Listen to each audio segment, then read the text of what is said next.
పవన్ కళ్యాణ్ లక్ష majority ఆశలు వేసవిలో మంచు గడ్డ ఐసు గడ్డ కరిగినట్టుగా క్రమంగా కరిగిపోతూ ఉన్నాయా అని అంటే అవుననే చెప్తున్నారు పిఠాపురంలో ఉన్నటువంటి రాజకీయ పరిశీలకులు. క్షేత్రస్థాయిలో ఉన్నటువంటి రోజు రోజుకి మారుతున్నటువంటి పరిణామాలు చూసి ఆదిలో అక్కడి నుంచి పోటీ చేస్తానని ప్రకటించినప్పుడు లక్ష మెజారిటీ ఖాయం అని చెప్పని చాలా గంభీరమైనటువంటి ప్రకటనలు చేశారు. కారణం ఏంటి అన్నట్లయితే అక్కడ కాపులు అధికంగా ఉన్నారు అనేటువంటిది. నాకు అసలు కులం లేదు, అది లేదు, ఇది లేదు అని చెప్తూ సరే అతని హిపోక్రసీ మన అందరికీ తెలిసిందే. కేవలం కాపుల మీద ఓట్ల మీద ఆధారపడి చేశాడు. అయితే ఇక్కడ జరుగుతున్న తంతు ఎలా ఉంది, ప్రచార తీరు ఎలా ఉంది అన్నట్లయితే పాపం పవన్ కళ్యాణ్కి ఏంటంటే రాజకీయాల మీద ఆపేక్ష ఉంది. రాజకీయాలు నడపడం రాదు, పార్టీని నడిపించడం చేత కాదు. ఏదో పిచ్చి ప్రలాపనలు పేలమంటే పేల్తాడు అంతవరకే కానీ ఆ వ్యూహాలు ప్రతి వ్యూహాలు వ్యవహారాలు ఇవన్నీ పూర్తిగా పదేళ్ళు కాదు ఏమైనా కూడా ఈ రోజుకి కూడా ఏం తెలియదు. అందుకనే పార్టీని తీసుకెళ్లి పూర్తిగా చంద్రబాబు నాయుడు చేతుల్లో పెట్టి ఎంతో కొంత అన్నట్టుగా మాట్లాడుకున్న పరిస్థితి. సరే అంతవరకు ఇదైంది. దానివల్ల పదేళ్లుగా జెండాలు మోసిన జన సైనికులందరూ కూడా నిందిస్తున్న మాట తెలిసిందే.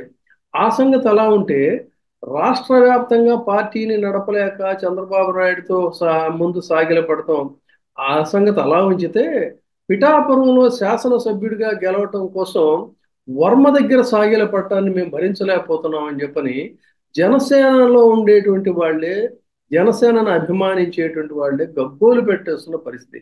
ఏంటి ఈ ఊడిగం, ఏంటి ఈ పరిస్థితి ఏంటి అని చెప్పని ఇంకా ఒక రెండు అడుగులు ముందుకేసి కూడా అక్కడ వాళ్ళు బహిరంగంగా కూడా వ్యాఖ్యానాలు చూస్తున్న ఇది మనకు తెలిసి వచ్చింది ఏంటంటే పార్టీ మొత్తం నేనేమో చంద్రబాబు నాయుడికి తాకట్టు పెట్టి అక్కడ జీ హుజూర్ అన్నాడు. ఇక్కడ ఎమ్మెల్యేగా గెలవటం కోసం వర్మతో ఆ, మొత్తం వర్మ ముందు సాగేలు పడిపోయి అంతా నువ్వే అంతా నువ్వే అని చెప్పని అంటున్నాడు. అంతా వర్మే చూసుకుంటా అన్నప్పుడు మేమెందుకు, మేం చేసే పని ఉంటుందని చెప్పని పిఠాపురంలో ఉన్నటువంటి జన సైనికులు గంట గంటకి కూడా వాళ్ళు అలగడం, నాగబాబు ఏమో వాళ్ళని బుజ్జగించటం. సో ఇలా జరుగుతున్న తంతు. ఎందుకు ఇలా ఆ సంగతి అలా ఉంచితే అక్కడ ఏం చేశారు, ఏదో రకంగా ముందు ప్రచారం ఎలా చేయాలి ఏంటో తెలియక, ఏం చెయ్యాలో ఏం చేయకూడదో తెలియక, ఏం చేయాలో తెలియనటువంటి పరిస్థితుల్లో ఒక కార్నివాల్ కింద దాన్ని మార్చేశారు.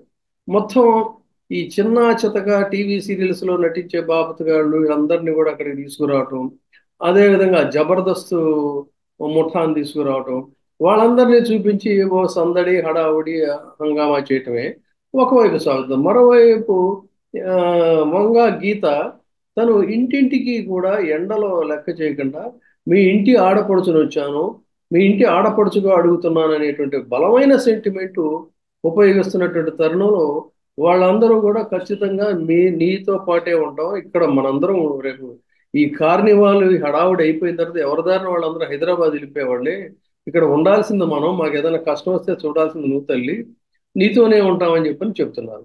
అయితే ఒకవైపు యువత వేలం వెర్రిగానేమో ఈ కార్నివాల్ చుట్టూ పవన్ కళ్యాణ్ చుట్టూ తిరుగుతుంటే పరిణతి చెందినటువంటి అంటే కాపుల్లోనే కుటుంబాల్లో కూడా రెండు వర్గాలు వచ్చేసినాయి. ప్రస్తుతం కాపు వర్గాన్ని తీసుకున్నట్లయితే పిఠాపురంలో 60% మంది పవన్ కళ్యాణ్ వెనుకుంటే 40% మంది వంగా గీత వెనుక ఉన్నారనేటువంటిది ఒక పరిశీలన. సరే ఆ సంగతి ఎలా ఉంటుందే అదొక్కటే గెలుపును నిర్ణయించదు. మరి గెలుపును నిర్ణయించాల్సింది ఏంటంటే బీసీలు 1,00,000 మంది వరకు ఉన్నారు. కాపులు 80,000 మంది ఉంటే బీసీలు 1,00,000 పైగా ఉన్నారు. ఈ 1,00,000 పైగా ఉన్నటువంటి వాళ్ళని ఏదో రకంగా చీల్చాలి అని అంటే తెలుగుదేశం పార్టీ ఓట్లు కూడా మద్దతు కూడా మనం సంపాదించాలి అనేటువంటిది ఉంది. ఇక్కడే ఒక ఆసక్తికరమైన రాజకీయం ఏంటంటే ప్రతి వాళ్ళ అన్ని రాజకీయాలు కూడా అక్కడ కొత్తపల్లి మండలం ఉప్పాడ చుట్టూ తిరుగుతోంది ప్రత్యేకంగా. ఏంటి ఈ ఉప్పాడ యొక్క ప్రత్యేకత అంటే ఉప్పాడలో కాపులు ఉన్నారు, బీసీలు ఉన్నారు, అదేవిధంగా ఇంకా అదనంగా బలమైనటువంటి బీసీ వర్గాలతో పాటు క్రిస్టియన్స్ కూడా ఉన్నారు. అంటే ఒక మిక్స్డ్గా గెలుపుని పిఠాపురంలో ఎన్నికల ఫలితాలని నిర్ణయించగలిగినటువంటి నిర్ణాయక శక్తి కలిగినటువంటి ప్రదేశం ఏదంటే ఉప్పాడ. అందుకనే పవన్ కళ్యాణ్ కూడా అక్కడే హడావుడి హంగామా చేయటం, అక్కడే సభలు పెట్టడం ఇదంతా కూడా చేస్తున్న పరిస్థితి. మరి వాళ్ళంతా కూడా కన్విన్స్ అవుతున్నారా అంటే పబ్లిక్ ఒపీనియన్ అనేటువంటిది మెజారిటీగా అనేక మీడియా సంస్థలు అక్కడ పబ్లిక్ ఒపీనియన్ తీసుకుంటున్నప్పుడు చెప్తుందంటే మెజారిటీ అందరూ యంగ్స్టర్స్ కాదు, మెజారిటీ యంగ్స్టర్స్ అందరూ కూడా పవన్ కళ్యాణ్కే ఓటేస్తామని చెప్పని చెప్తుంటే అక్కడ ఉన్నటువంటి స్థానికులు పెద్దవాళ్ళు ప్రత్యేకించి మహిళలు వాళ్ళంతా చెప్తుంది ఏంటంటే మాకు ఏ సమస్య వచ్చినా ఏం కావాలన్నా పిలిస్తే పలికేటట్టుగా ఉండేటువంటి మాకు ఆ, వంగా గీత ఆవిడ ఉంటుంది. తర్వాత ఇంకా వాళ్ళ కంపారిజన్ చూస్తే ఎంత ఆశ్చర్యం అనిపించిందంటే ఈ పోటీలో మా ఆడబిడ్డకి ఆ, హైదరాబాద్ నుంచి వచ్చినటువంటి పవన్ కళ్యాణ్కి మధ్య పోటీ, ఒక విద్యాధికురాలికి వంగా గీత చదువుకున్నటువంటి చదువు ఎంత ఉన్నత విద్యావంతురాలు తెలిసిందే.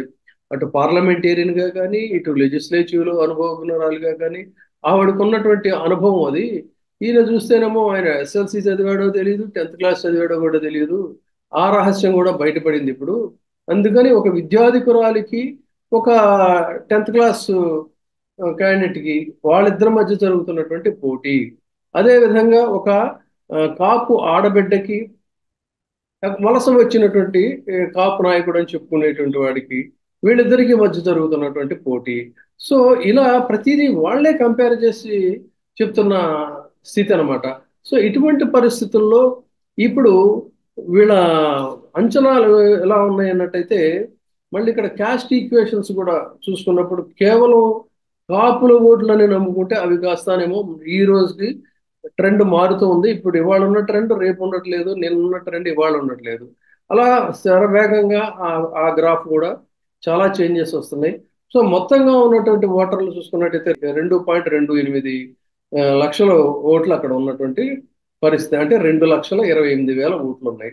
ఈ 2,28,000 ఓట్లలో 1.13 లక్షలు పురుష ఓటర్లు కాగా 1.14 మహిళా ఓటర్లు.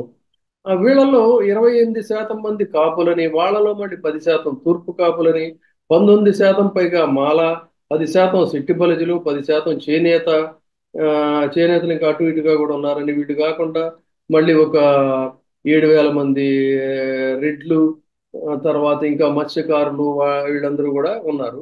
సో మొత్తంగా చూసుకున్నప్పుడు బీసీలు అందరినీ కలిపి చూసుకున్నట్టయితే 1,00,000 పై చిలుకు ఉన్నటువంటి పరిస్థితి. దీంట్లో మెజారిటీగా పడేటువంటి ఓట్లు ఇందులో కూడా పరిణతి చెందినటువంటి ఓట్లు, కొత్తగా ఓట్లు వచ్చినటువంటి వాళ్ళలో కూడా చాలా మంది ఆ, ఉన్నారు. వాళ్ళలో ఆ, ఈ కొంతమంది ఈ బాలికలు చదువుకునేటువంటి బాలికలు వాళ్ళంతానేమో వంగా గీత వైపు మొగ్గు చూపుతుంటే బాలురు వీళ్ళందరూనేమో పవన్ కళ్యాణ్ వైపు మొగ్గు చూపుతున్న పరిస్థితి.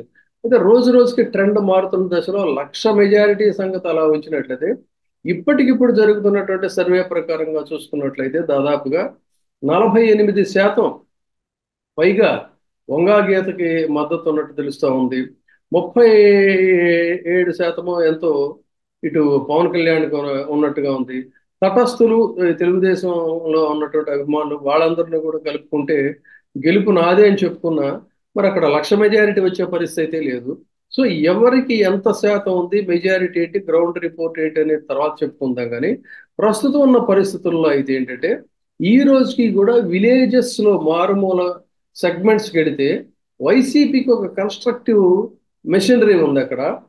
కానీ ఇక్కడికి వచ్చినట్టయితే తెలుగుదేశం పార్టీకి ఉంది కానీ వర్మ చేయగలిగిన సమర్థుడే. కానీ వర్మ మాట మాట్లాడితే ఇతన్ని ఆ, మీ ఇష్టం, ఇదైతే నేను చేస్తాను, కాదంటే మీ ఇష్టం మీరు చేసుకోండి అన్నట్టుగా ఒక ఎమోషనల్ బ్లాక్మెయిల్ చేస్తున్నాడని, ఇతని బాధ భరించడం కష్టంగా ఉంది కానీ అన్ని దిగమింగుకొని అంతా నువ్వే వర్మ, అంతా నువ్వే వర్మ అని చెప్పని ఇది నా కర్మ అని మనసులో అనుకుంటూ ఆ, వర్మకి ముందు సాగిలపడుతున్నాడు.